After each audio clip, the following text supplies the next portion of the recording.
والفجر وليال عشر والشفع والوتر والليل إذا يسر هل في ذلك قسم لذي حجر ألم تر كيف فعل ربك بعاد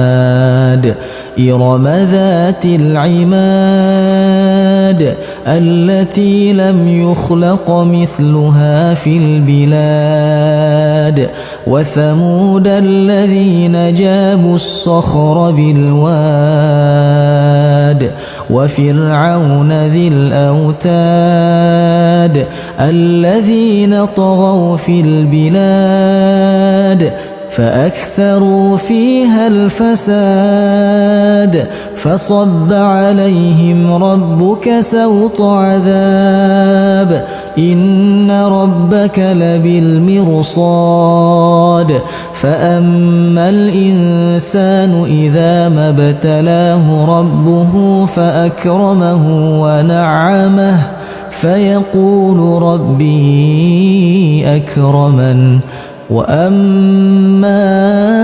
إذا ما ابتلاه فقدر عليه رزقه فيقول ربي أهانن كلا بل لا تكرمون اليتيم ولا تحاضون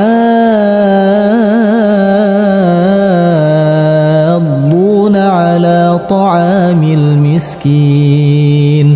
وتأكلون التراث أكلا لما وتحبون المال حبا جما كلا إذا دكت الأرض دكا دكا وجاء ربك والملك صفا صفا وجيء يومئذ بجهنم يومئذ يتذكر الإنسان وأنى له الذكرى يقول يا ليتني قدمت لحياتي فيومئذ لا يعذب عذابه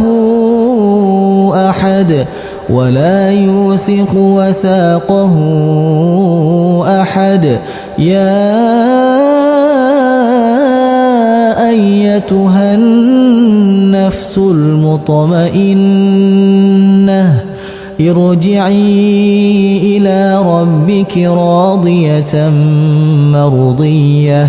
فادخلي في عبادي وادخلي جنتي.